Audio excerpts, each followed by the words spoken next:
I'm trying to get to the truth before it goes nuclear. We can show you nuclear. The tension in the Oval. I feel like a sitting duck. Just stay put. We'll come to you. This feels like a setup. Is about to explode. You wanted to play hard, chick, right? I don't know anything! Next Tuesday. We have to go to the police. There's no one to go to. When everything is on the line. I'm going to jump off the roof. And I'll die a happy woman. You'll do whatever it takes. I need the gun. It's madness. To expose the truth. I'm going to tell the press what I know. Bury him. Tyler Perry's. All right, Oval fans, we are here to talk about the trailer breakdown for next week's episode, Season 3, Episode 11, entitled The Children.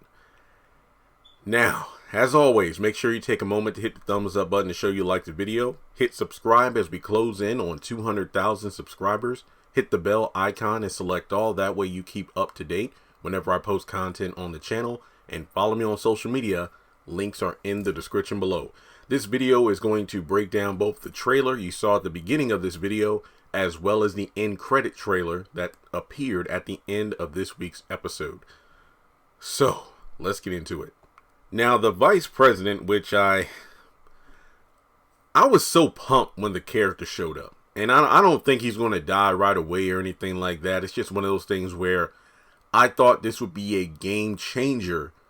But now we realize he's pretty much no more intelligent than many of these other characters who are trying to get the current administration out of the White House. I mean, he just went up in there, blabbed everything. Hey, here's everything I know, and here's how I'm going to eject you from the seat of power in this country. And then you don't expect there to be some form of repercussion. So the promo starts with him telling Victoria and Hunter, look, I'm trying to get to the truth before it goes nuclear. And then Victoria looks him dead in the eye. The thing I like best about this is Hunter actually has his arm around Victoria and she's allowing it. It's almost like, you know, Jim and Captain from the Haves and the Have-Nots, when they're really in sync with one another, they'll put on this act. It's like, look, I can't stand his ass. Hey, and I can't stand her ass, but we both can't stand your ass, and we're going to make sure you know it. All right, so Victoria looks him dead in the eye and says, we can show you nuclear. So as it looks like he's being, you know, escorted out of the Oval, the Vice President turns around. I think Victoria or Hunter says something, and he says, there's one thing you cannot do, and that's threaten my children, which is probably the title of the episode, you know, the meaning behind it, the children. So Hunter, we don't see who he's talking to, but I'm pretty sure he's talking to Donald when he says, bury him. Probably, you know, in regards to the press or something like that. I don't know if that means kill him per se, because I don't know. I mean, can they kill the Vice President? I know they've been killing people left and right, but what the hell? We need to see what the general public thinks about this. This is one of the things that's lacking from the Oval. When Tyler Perry wrote it, I want to see more of what the general public thinks about these things. We live in the day and age of social media, trending topics, riots, protests, things like that. Why is nobody reacting to press secretary dead, acting press secretary dead, Secret Service agents going at it at a boutique and one of them are what's going on here? Nobody's asking these, or at the very least, we're not seeing what the general public has to say, and I feel like that's very, very, very saddening.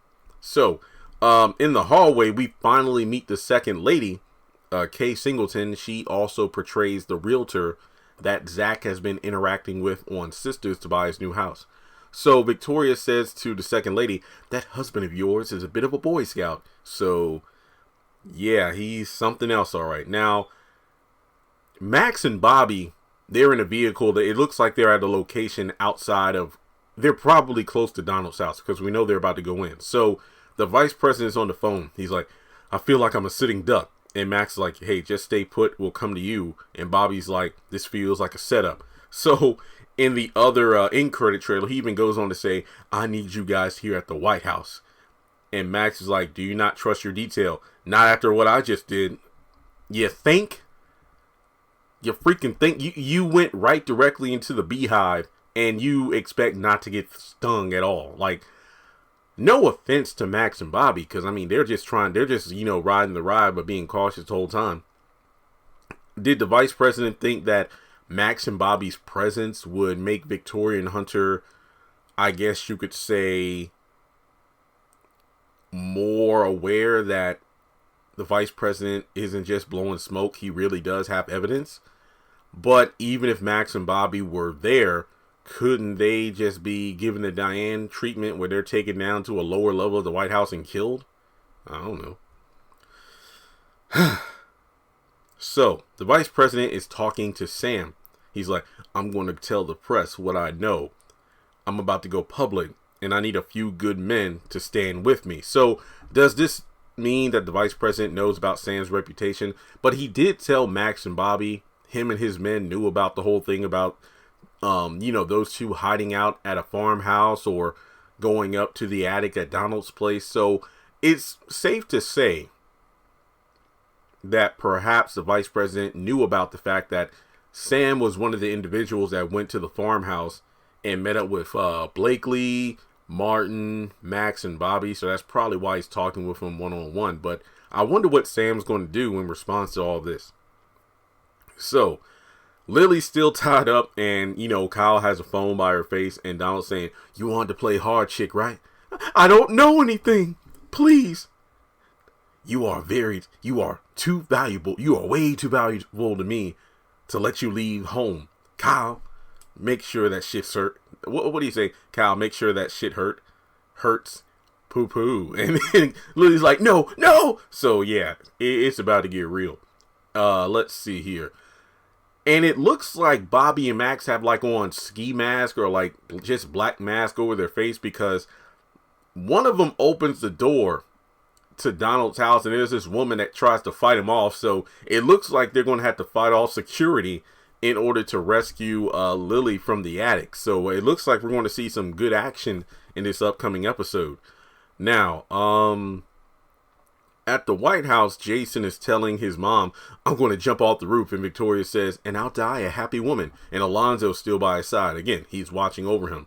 So it looks like the episode may actually move into nighttime, because we see a scene where, because we know Alan isn't at work, because, Donald said take the day off. It looks like Alonzo goes over to the apartment for that meetup they were supposed to do last night, but, stuff happened and they couldn't do it.